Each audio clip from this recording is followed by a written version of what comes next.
des poteaux tombés, des pannes d'électricité, des arbres cassés, les Néo-Brunswickois resteront marqués par la tempête de verglas de l'hiver 2017. Durant plusieurs jours, une bonne partie des clients d'Énergie Nouveau-Brunswick ont été privés de courant, particulièrement dans la péninsule acadienne. Les gens se sont entraidés et se sont réfugiés dans des centres de réchauffement comme celui-ci à Pont-la-France. Non loin de là, M. Louis Brideau, travailleur dans l'Ouest, est revenu chez lui, question de réparer les dégâts et de faire le grand ménage de sa propriété.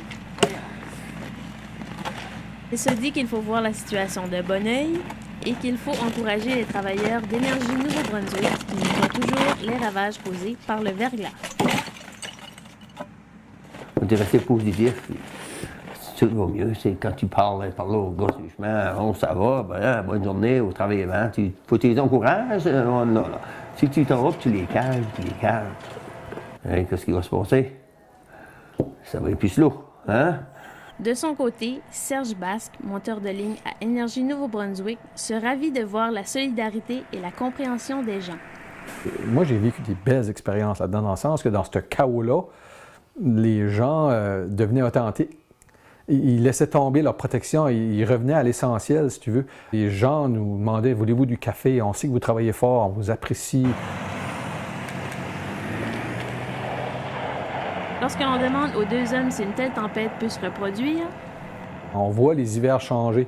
On voit la neige qui se transforme en pluie, ou la neige fondante, la neige pesante. Mais cette neige-là, ça s'accumule sur les arbres. Là, les arbres viennent qui se penchent sur les lignes. Ça se faisait une fois, 2 fois par hiver, mais à cette heure, c'est presque toutes les tempêtes de neige, c'est presque toujours trempe ou humide. Je sais pas, ils disent que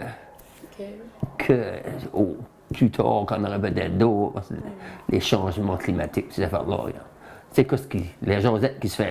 Qu'il y ait une prochaine fois ou pas, les Néo-Brunswickois seront mieux préparés.